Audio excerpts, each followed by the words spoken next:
20,000 Leagues Under the Seas by Jules Verne. Part 1, Chapter 2, The Pros and Cons. During the period in which these developments were occurring, I had returned from a scientific undertaking organized to explore the Nebraska Badlands in the United States. In my capacity as assistant professor at the Paris Museum of Natural History, I had been attached to this expedition by the French government. After spending 6 months in Nebraska, I arrived in New York, laden with valuable collections, near the end of March. My departure for France was set for early May. In the meantime, then, I was busy classifying my mineralogical, botanical, and zoological treasures, when that incident took place with the Scotia. I was perfectly abreast of the question, which was the big news of the day, and how could I not have been? I had read and reread every American and European newspaper without being any farther along. This mystery puzzled me. Finding it impossible to form any views, I drifted from one extreme to the other. Something was out there. That much was certain. And any doubting Thomas was invited to place his finger on the Scotia's wound. When I arrived in New York, the question was at the boiling point. The hypothesis of a drifting islet or an elusive reef, put forward by people not quite in their right minds, was completely eliminated. And indeed, unless this reef had an engine in its belly, how could it move about with such prodigious speed? Also discredited was the idea of a floating hull or some other enormous wreckage, and again because of the speed of movement. So only 2 possible solutions to the question were left, creating 2 very distinct groups of supporters. On one side, those favoring a monster of colossal strength; on the other, those favoring an underwater boat of tremendous motor power. Now then, although the latter hypothesis was completely admissible, it couldn't stand up to the inquiries conducted in both the New World and the Old. That a private individual had such a mechanism at his disposal was less than probable. Where and when had he built it, and how could he have built it in secret?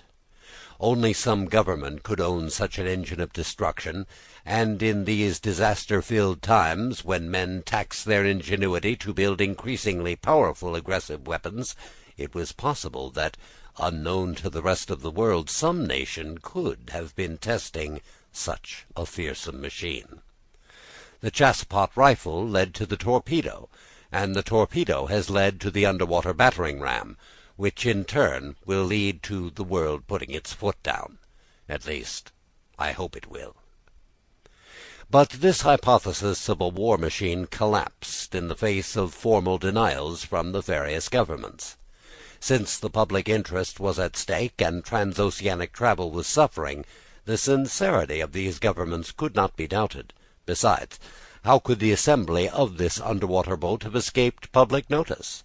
Keeping a secret under such circumstances would be difficult enough for an individual, and certainly impossible for a nation whose every move is under constant surveillance by rival powers. So after inquiries conducted in England, France, Russia, Prussia, Spain, Italy, America, and even Turkey, the hypothesis of an underwater monitor was ultimately rejected. And so the monster surfaced again, despite the endless witticisms heaped on it by the popular press, and the human imagination soon got caught up in the most ridiculous ichthyological fantasies. After I arrived in New York, several people did me the honor of consulting me on the phenomenon in question. In France I had published a 2-volume work in quarto, entitled The Mysteries of the Great Ocean Depths.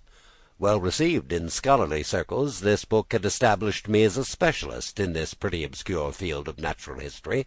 My views were in demand.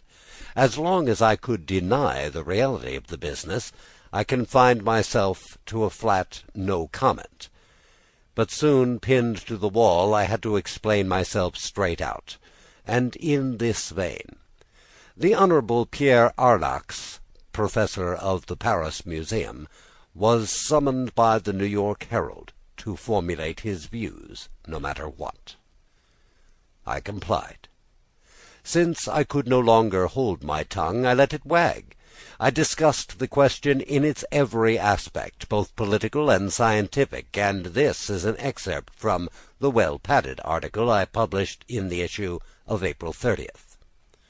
Therefore, I wrote, after examining these different hypotheses one by one, we are forced, every other supposition having been refuted, to accept the existence of an extremely powerful marine animal. The deepest parts of the ocean are totally unknown to us. No soundings have been able to reach them. What goes on in those distant depths? What creatures inhabit or could inhabit those regions 10, 12, 15 miles beneath the surface of the water? What is the constitution of these animals? It's almost beyond conjecture. However, the solution to this problem submitted to me can take the form of a choice between two alternatives. Either we know every variety of creature populating our planet, or we do not.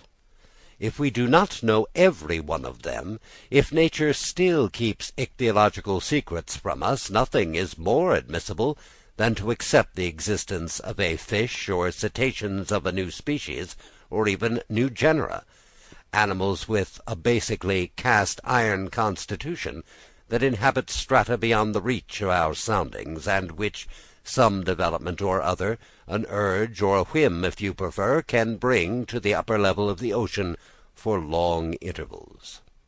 If, on the other hand, we do know every living species, we must look for the animal in question among those marine creatures already catalogued, and in this event I would be inclined to accept the existence of a giant narwhal. The common narwhal, or sea unicorn, often reaches a length of 60 feet. Increase its dimensions 5-fold, or even 10-fold, then give this cetacean a strength in proportion to its size, while enlarging its offensive weapons, and you have the animal we're looking for. It would have the proportions determined by the officers of the Shannon, the instrument needed to perforate the Scotia, and the power to pierce a steamer's hull. In essence, the narwhal is armed with a sort of ivory sword or lance, as certain naturalists have expressed it. It's a king-sized tooth, as hard as steel. Some of these teeth have been found buried in the bodies of baleen whales, which the narwhal attacks with invariable success. Others have been wrenched, not without difficulty, from the undersides of vessels that narwhals have pierced clean through, as a gimlet pierces a wine barrel. The museum at the Faculty of Medicine in Paris owns one of these tusks, with a length of 2¼ meters, and a width at its base of 48 centimeters. All right, then. Imagine this weapon to be 10 times stronger, and the animal 10 times more powerful. Launch it at a speed of 20 miles per hour, multiply its mass times its velocity, and you get just the collision we need to cause the specified catastrophe. So, until information becomes more abundant, I plump for a sea unicorn of colossal dimensions, no longer armed with a mere lance, but with an actual spur, like ironclad frigates, or those warships called rams, whose mass and motor power it would possess simultaneously. This inexplicable phenomenon is thus explained away, unless it's something else entirely, which, despite everything that has been cited, studied, explored, and experienced, is still possible. These last words were cowardly of me, but as far as I could, I wanted to protect my professorial dignity, and not to lay myself open to laughter from the Americans, who, when they do laugh, laugh raucously. I had left myself a loophole, yet deep down I had accepted the existence of the monster. My article was hotly debated, causing a fine old uproar. It rallied a number of supporters. Moreover, the solution it proposed allowed for free play of the imagination. The human mind always enjoys impressive visions of unearthly creatures. Now, then, the sea is precisely their best medium. the only setting suitable for the breeding and growing of such giants, next to which such land animals as elephants or rhinoceroses were mere dwarfs.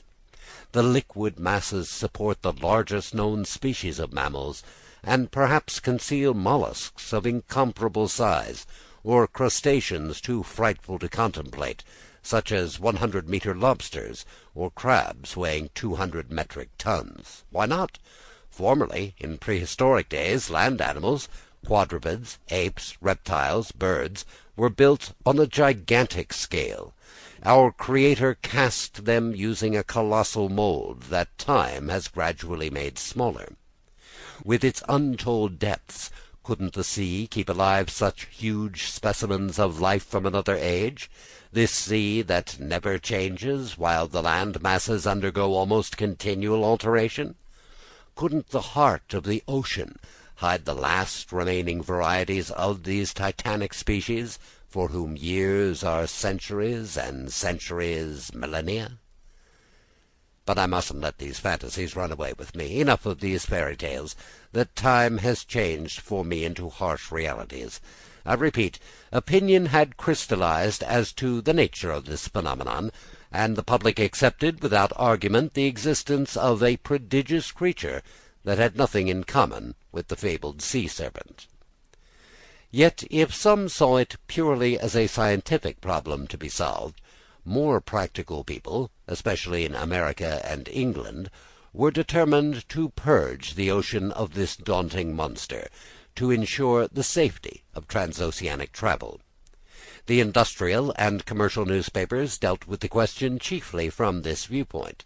The Shipping and Mercantile Gazette, the Lloyd's List, France's Packet Boat and Maritime and Colonial Review, and all the rags devoted to insurance companies who threatened to raise their premium rates, were unanimous on this point. Public opinion being pronounced, the States of the Union were the first in the field. In New York, preparations were under way for an expedition designed to chase this narwhal. A high-speed frigate, the Abraham Lincoln, was fitted for putting out to sea as soon as possible. The naval arsenals were unlocked for Commander Farragut, who pressed energetically forward with the arming of his frigate. But, as it always happens, just when a decision has been made to chase the monster put in no further appearances. For 2 months nobody heard a word about it. Not a single ship encountered it. Apparently the unicorn had gotten wise to these plots being woven around it.